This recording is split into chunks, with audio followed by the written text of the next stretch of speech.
What we need is not more medication, but more education, because the best prescription is knowledge.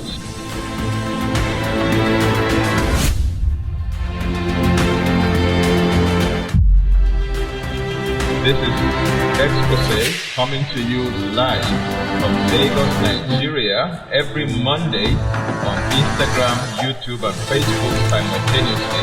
I'm the regular host, Tony Akinyemi. Don't forget, what we need is not more medication, but more education, because the best prescription is knowledge.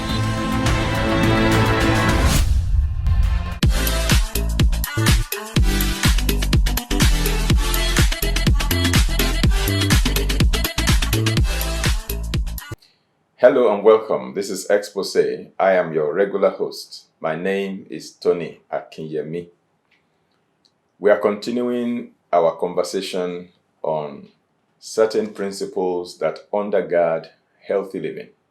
During the last episode, I highlighted the plus and minus principle.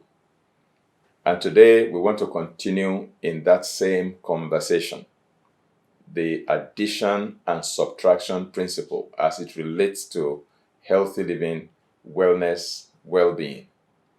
I categorized the things that we all must remove, that we must all eliminate from our lives if wellness is our goal. I categorized them into 3 categories during the last episode. The first category has to do with things that I believe everybody who has wellness as their goal must eliminate from their lives. The second category that we must eliminate are the things that you in particular may be allergic to. And I give some examples.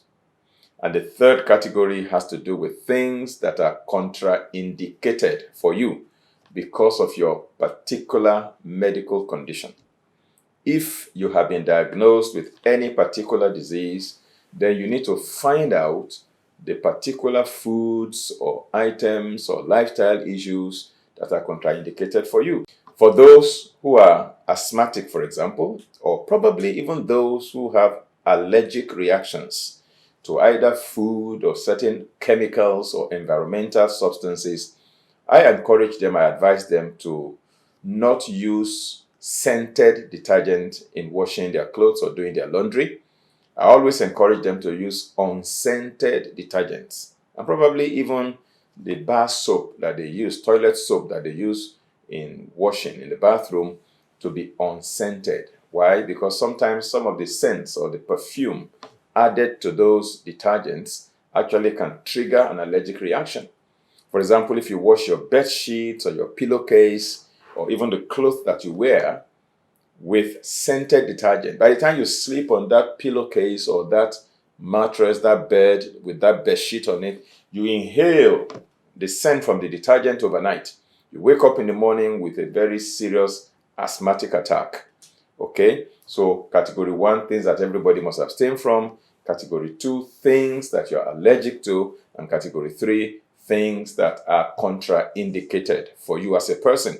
That's common sense, that's wisdom, and everybody must research their own peculiarity, your own unique identity, biological identity, so that you can treat yourself in a way that you don't trigger what you don't want to see, particularly as it relates to your health, your wellness, and your well-being. So I'm going to take it a little further today by highlighting the things that all of us must abstain from. The general one, that's category 1. That is the one I want to dwell on. I have given a little example here and there regarding things that people may be allergic to or things that may be contraindicated for some people. But now, we are all in this one. All of us. That's my personal opinion based on what I know. I know it's not everybody that will agree with me on this, and that's fine. We can always disagree over matters. But if you ask me, that's my personal view. That's my personal opinion, based on my research, based on my studies, based on my experience working with different people who are dealing with health matters. I am a health coach. I do weekly health counseling, wellness counseling for people pro bono. I don't charge for my services, I do it and I meet hundreds, if not thousands of people face to face, one on one, as well as virtually through WhatsApp messages, through emails, and through SMSs, through telephone calls. I do consultations for people free of charge. And my experience spanning almost 2 decades has taught me that these things that I am going to highlight fall under the category of things that I believe everybody must abstain from. The list is virtually endless. But what I have done is to pick just about 12 of those things that all of us must abstain from. 12 of them. And I deliberately chose 12 so that I can christen it the dirty dozen. The dirty dozen. So we're starting a conversation around eliminating the dirty dozen. Now, these dirty dozen actually are things that I call also disease promoters. They are disease promoters. Anything that goes into your body or anything you apply on your body, they are either promoting disease or they are promoting health. They must do one of the two. Whatever you eat or drink is either promoting disease or it is promoting health. Now, whatever goes into your body is either going there to fight disease or to feed disease. To fight disease or to feed disease. To eliminate disease or to bring on disease. So you need to conduct an interview for whatever you want to eat or drink and ask that thing a very simple question. You want to go into my body. When you get inside my body, what are you going to do there? If you are going there to cause problems for me, then I shut the gate against you. I'm not going to eat you. I'm not going to drink you. That's wisdom. If you are going there to promote health, to support wellness and well-being, you're welcome. By all means, absolutely. Come inside. The door is open. That's how to select what to eat and what to avoid. So we are going to be talking about the dirty dozen, the disease promoters that we all need to eliminate. But before we dive into the dirty dozen, definitely we cannot conclude the list today, but we will start. Before we dive into the dirty dozen, I want to lay some basic foundations again, some analogies. Now, imagine diseases as plants, like a tree, the plants you have in your garden, around your house. I mean, live plants. Now, I'm not talking about artificial plants, live plants that can grow, that can die if you don't nurture them well. Diseases are like that. They are like plants. That's the analogy. And then your body or the human body, where these diseases, settle in and thrive, that body, we can also, look at it as the soil. That's an analogy. Your body is the soil. Diseases are the plants. Now, every plant needs a medium in which to grow. Okay? If it is the plant that grows on soils, the soil becomes the medium. If it is the plant that grows on another tree, it's a parasite plant, okay, then the host tree is the medium. And nowadays in agriculture, modern day agriculture, there is now the growing of certain vegetables and crops in water. Okay, it's a special type of agriculture where they grow plants in water instead of on soil. Okay, now, so either the soil or another plant that is the medium, or water that is the medium of growing the plant, whatever the plant grows on, that the plant draws nutrients from to support the life of the plant and the growth of the plant, that is what I call the soil. Okay? And the human body is like that medium. So if you have somebody who has any disease growing in that person's body, thriving in that person's body, it means that that soil is very supportive of that plant, very supportive of that disease. Now, plants only do well when the soil or the medium they are growing in is fertile. If it contains everything the plant needs to do well, then the plant continues to thrive, whether it is in water or on soil or on another tree. Okay, so the same thing. For diseases like plants to thrive, the human body, the soil, must provide a conducive environment, must be able to supply all the nutrients for the life support of that plant, for that plant to stay alive, for that disease to stay alive, for that disease to continue to grow and get worse and progress. The body must offer a favorable environment. Now, so you see the analogy now. Diseases are like plants. They need a fertile medium or soil and a conducive atmosphere to thrive. So if your body is conducive for any particular disease, then that disease will thrive and do well in that body. So if there's anything I can do to my body to change the terrain of my body, to transform my body, to make it hostile to that particular disease and to no longer supply all the nutrients needed to support the life of that disease, the growth of that disease, the thriving of that disease, if I can cut it off, the life support, then it's a matter of time that plant is going to wither and ultimately die. That disease also is going to wither and ultimately die. I hope the picture is forming in your mind. So if our body, the soil, is not conducive for disease, then disease, which is the plant, will not thrive in that body. The disease will ultimately wither because it's no longer getting all the nutrients to support itself to continue to live or to continue to grow. So if we do not supply the fertilizer or the nutrients that support or fertilize disease, then disease will not thrive in our body. I've just given you a very, very basic key in healthy living here. So is there something you and I can do in order to ensure that the body, the terrain of our body is not conducive for disease, but rather conducive for health? Yes, there's something we can do. For example, if your body is highly acidic, that's a very conducive environment, veritable environment for disease to thrive.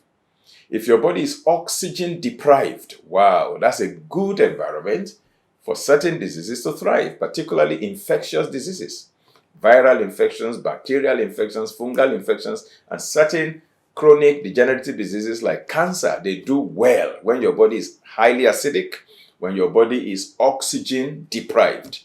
Oh wow, that's a good soil for such diseases to thrive. But the moment you change the tide, you turn the table, and you change your body to an alkaline body, highly oxygenated body, and you clean out your body, well-detoxed body, then you are making the environment to become hostile to those diseases. Now, every disease is caused or initiated by something. That's another very important factor I want you to note.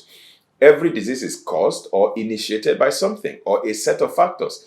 Diseases don't just drop out of the blues. Something causes them. It could be one factor, it could be multiple factors. But diseases are caused. Something would cause them. Okay? Then, number two, every disease is promoted or sustained by something or by a set of factors. Diseases that continue to linger 1 year, 2 years, 3 years in the body means that there is something that is sustaining the life of that disease, that is promoting that disease. And so you must understand that no disease can start or stay in your body if there is nothing to initiate it, to start it off, and if there is nothing to sustain it, to continue to support its life. Understand these basic foundational elements.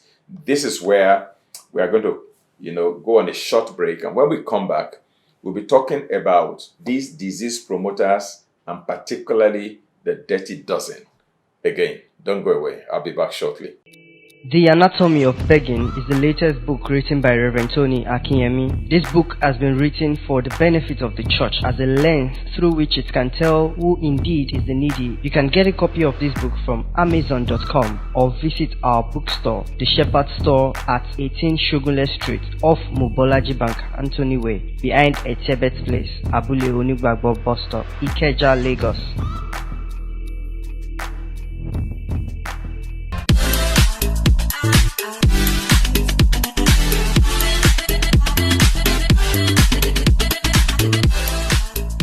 Welcome back to Exposé with Tony Akinyemi.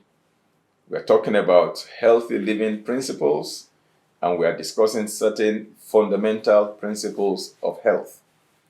I have discussed the issue of plus and minus principle, or addition and subtraction. We're looking at the subtraction side of that equation right now. Okay? And then I categorize the things that we must subtract or remove from our lives, our diet and lifestyle, into 3 categories. Things that are general for everybody. Everybody must remove them if they truly want to be well. And then 2, things that you are particularly allergic to. And 3, if you are diagnosed with a medical condition, things that are contraindicated for your medical condition. Those are the 3 categories. And now we are zeroing in on the general, the category 1, things that all of us, irrespective of our health status, must eliminate from our lives. And I'm looking at the dirty dozen. We're starting that conversation today. Hopefully we can finish it in the next couple of episodes. And then I have laid some basic foundations for us that diseases are like plants and our body is like the soil or the medium where that plant grows. If the soil is not fertile, the disease will not thrive.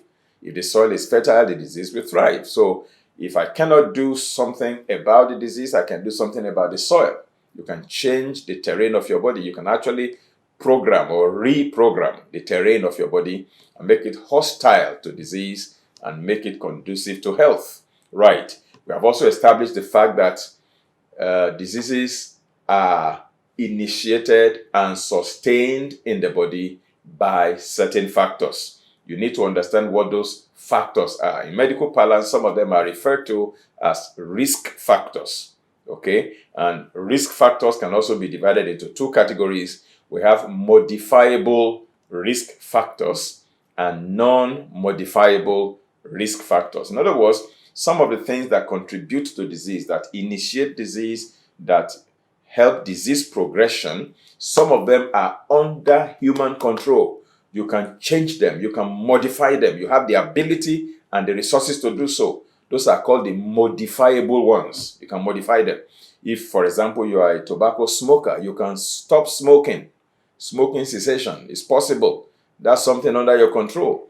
If you are gluttonous, you overeat, and that has made you obese, you can adjust your eating, your diet. That's under your control. If you are sedentary, you don't exercise regularly, you can begin to exercise. You can modify. You can change. There are things you can change under your control. If you need help, you can seek for support, for expert support, professional support, for guidance, but they are things that you can do. You have control over them. All of those disease promoters that are under your control to change are called modifiable risk factors. And then there are those that may be beyond human control. You cannot change them. There's nothing you can do about them. It's beyond you. Those are called the non-modifiable risk factors. For example, in temperate climates where they have a lot of very cold winter, some of them to minus 20 degrees, minus 30 degrees, minus 40 degrees, there's nothing anybody there can do. You cannot change the weather. You can't change the temperature of the weather. You can only control the climate in your little room, in your little car, in your little space. That's all. But in the general society, when it's winter, it's winter. And those of us who are here in the tropics, when it is sunshine, it's sunshine. The sun can be very hot and biting. There's nothing you can do about that. You can shield yourself away from it, but you can't change the weather. All right? Now, if there's also ionizing radiation in the atmosphere, there's nothing you and I can do about that as far as that is concerned. There are telecommunication masts and power lines all over the place and all kinds of gadgets that are emitting ionizing radiation that have implications for our health. We don't have control over that. We can only help to minimize the impact on our particular health, but there's nothing we can do. It takes more than one person. It takes the entire society as a whole to be able to do something about that through regulations and monitorings and what have you. Okay? Now, I also want to focus on disease promoters, and I want us to understand the dirty dozen. So let me define. What are disease promoters? I have 3 very simple and simplistic layman's definition for what I call disease promoters. Again, I ask the question, what are disease promoters? 3 simple answers to explain what disease promoters are. Number 1, anything that helps to initiate the disease process in the body is a disease promoter. That thing can start off a disease process. For example, free radicals. Free radicals can cause DNA damage in cells. And if the mechanism in the body that repairs damaged DNA or damaged cells, if that mechanism is not able to catch up or put up with the rate at which DNA damage is occurring from free radicals, then some of those damaged cells can progress into disease, particularly cancer. Okay, so free radical damage therefore becomes a disease promoter. Anything that can help to initiate a disease process in the body is a disease promoter. I believe that's very clear. Number two, when a disease has already been initiated and it has started, that disease also needs some things to sustain it in the body, to sustain it alive, not to allow that disease to die or to end. So whatever, anything that helps to sustain the life of a disease is also a disease promoter. I hope you're following my line of thought. Anything that can help to begin it, anything that can help to sustain it alive so that it doesn't die, they are all disease promoters. Now, number three, anything that helps a disease to keep growing or keep getting worse or that keeps aggravating the symptoms of a disease also qualifies as a disease promoter. So the dirty dozen that I'm going to be discussing actually do either one or more of these three things. Some of them actually help to initiate diseases. They contribute to the initiation of disease process. Some of them equally contribute to the disease progression. They sustain the life of the disease. Some of them actually make the disease to grow worse. They aggravate it. Okay, I call them aggravants. Right. So those are disease promoters.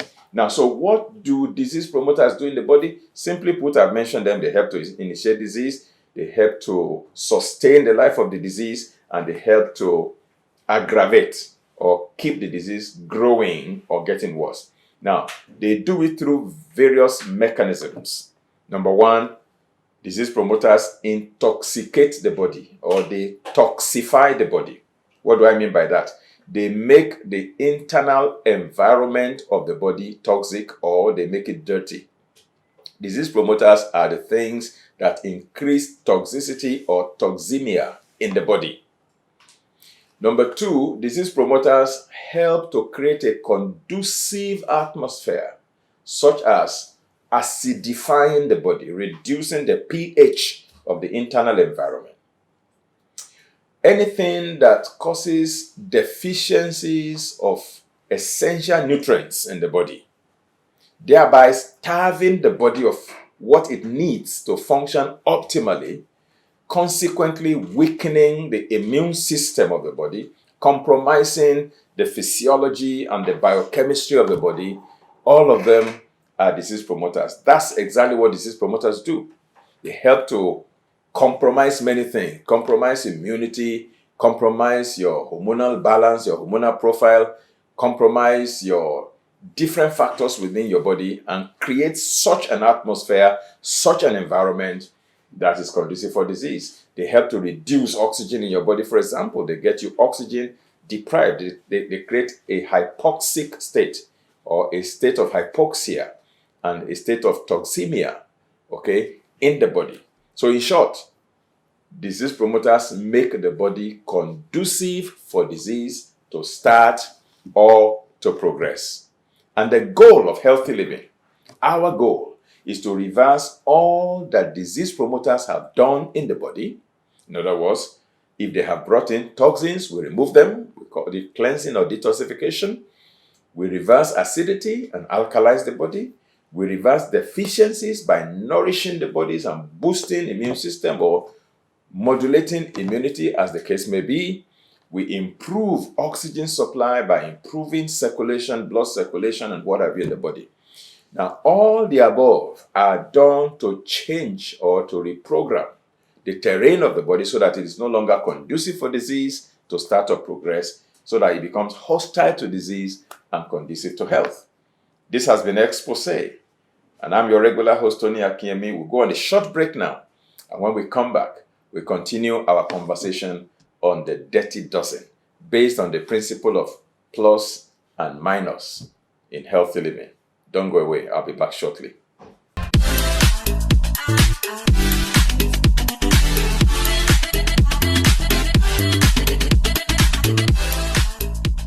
Welcome back to Exposé with Tony Akinyemi, brought to you courtesy of the Shepherd's Flock International Church.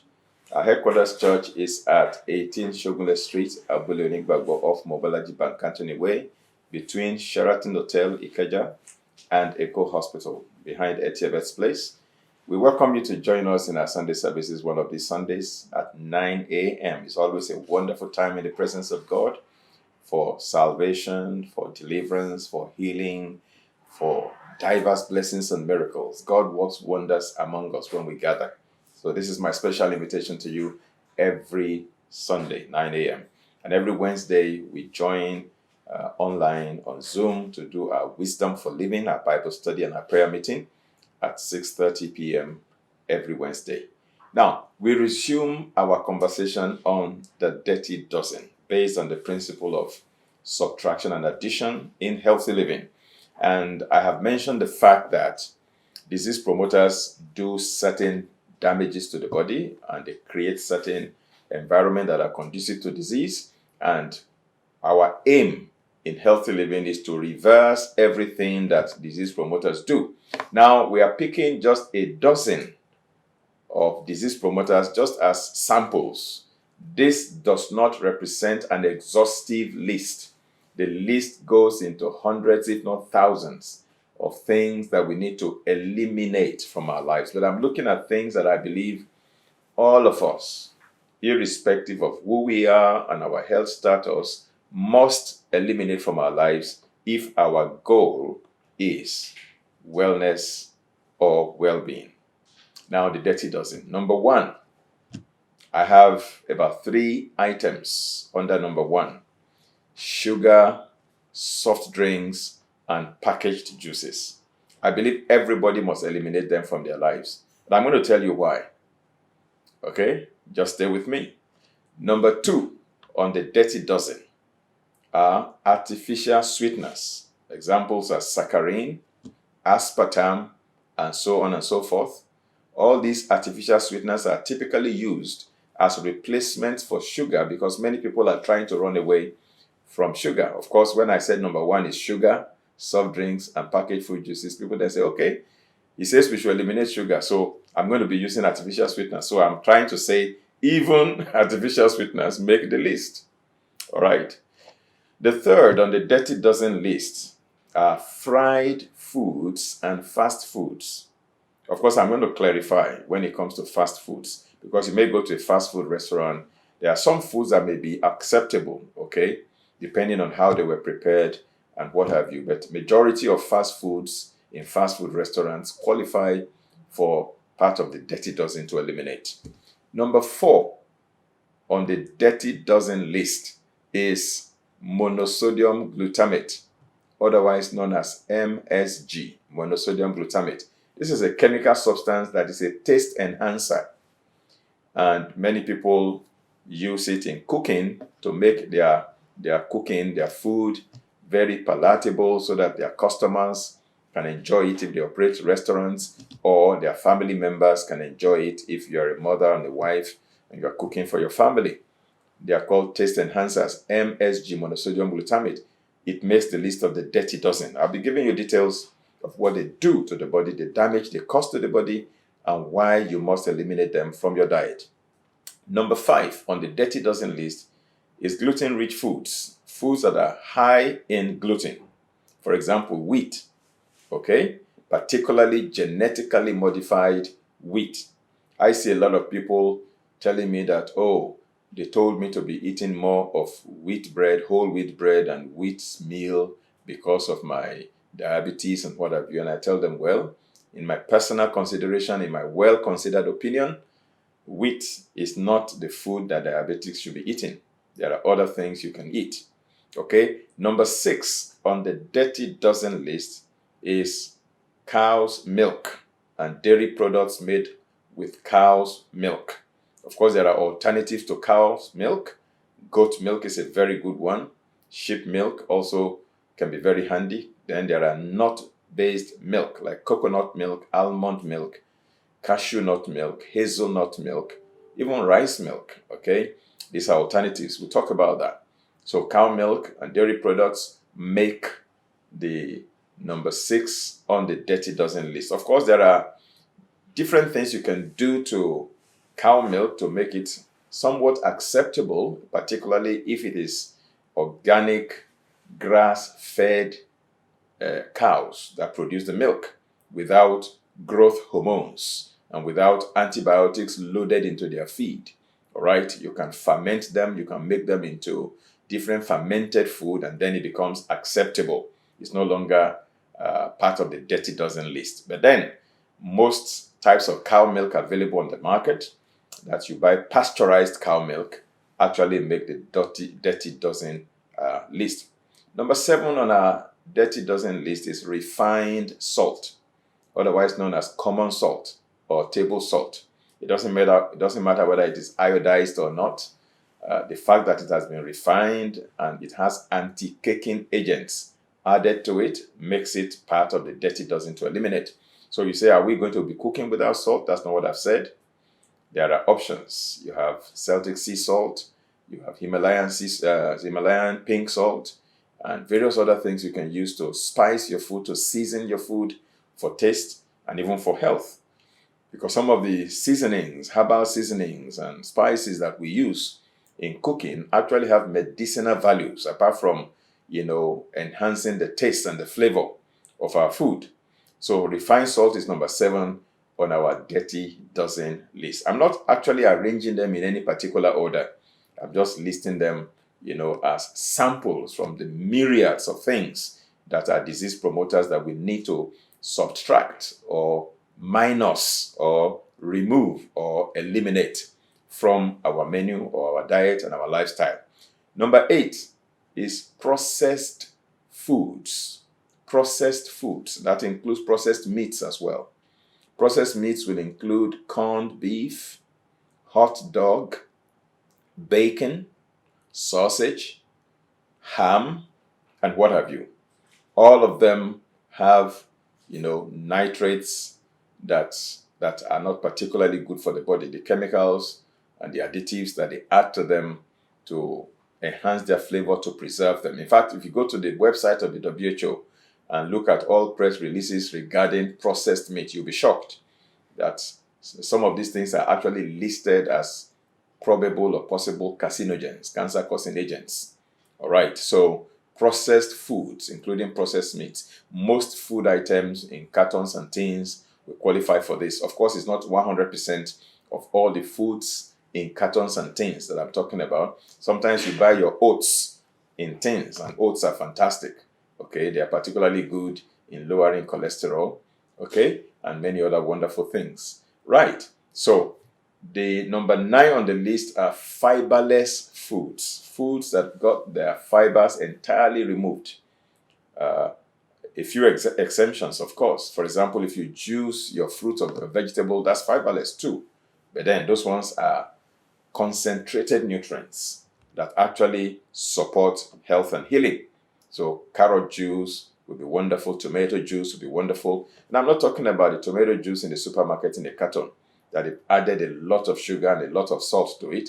Many of us don't realize that. We think it's just plain tomato juice. No, if you buy your tomato juice in a carton in the supermarket, then you have a lot of sugar and a lot of salt, a lot of preservatives added to it. And so that makes it unwholesome. But if you make your own tomato juice at home, that's fantastic, that's wonderful, that's health-giving. So foods that have had their fiber removed, like white flour products, for example, that will also make the dirty dozen.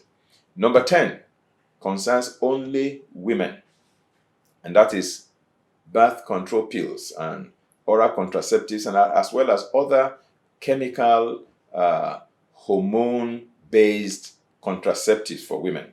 I have seen quite a few women whose health have been compromised, have been damaged because they were placed on hormonal contraceptives.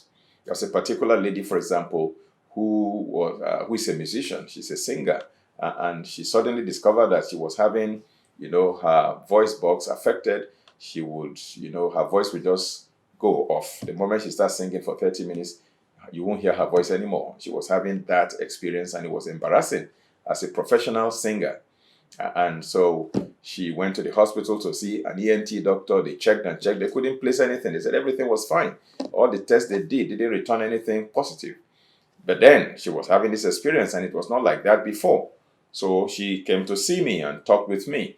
And so I began to quiz her, began to ask her questions.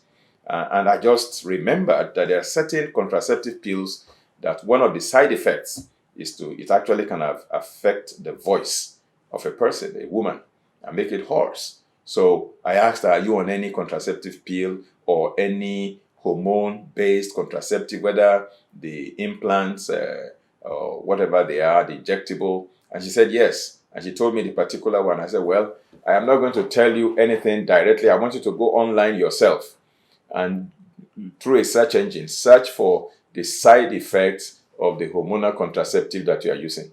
And when she went and searched, you can go to drugs.com online and just put in the name of the drug you are using and check the side effects. When she saw it by herself, that the side effects includes effect on her voice, she said, wait a minute, my doctor never told me this.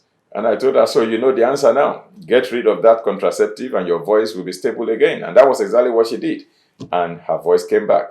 Okay, contraceptives, hormone-based contraceptives have some negative effect on women's health. And I'll be diving into each of these ones in subsequent episodes. Okay, one by one, I will take them and analyze them and, dissect them for you to know why they make the list of the dirty dozen. And the 11th one is ionizing radiation all over the place, electromagnetic frequency. That can also cause all kinds of health injuries, health damage. These things are not things we see with our eyes, yet they have very, very serious impact on our health. How do we minimize the impact of ionizing radiation on our health? That's number 11 on our dirty dozen. And then the 12th one are illicit drugs or social drugs, hard drugs, and bad habits. This is number 12 on our dirty dozen.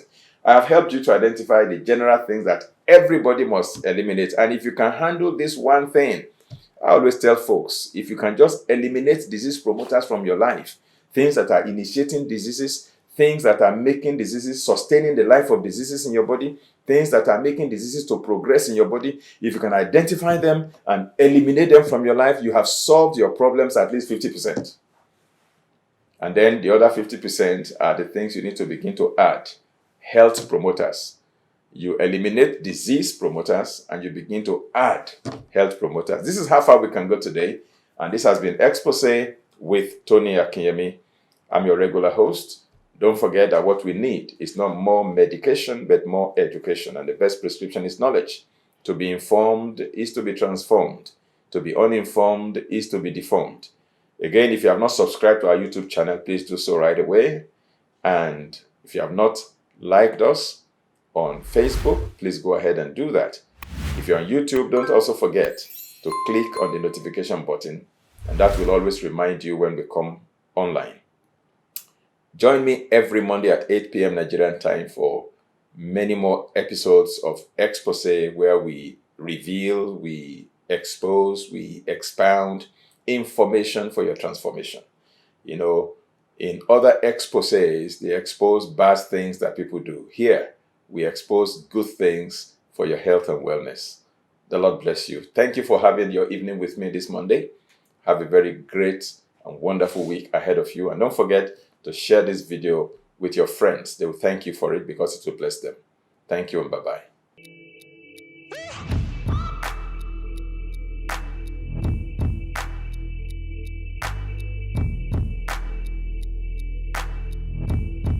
You can get a copy of this book from Amazon.com or visit our bookstore, The Shepherd Store at 18 Shogunle Street off Mobolaji Bank, Anthony Way, behind Etebet Place, Abule Onigbagbo Bus Stop, Ikeja, Lagos.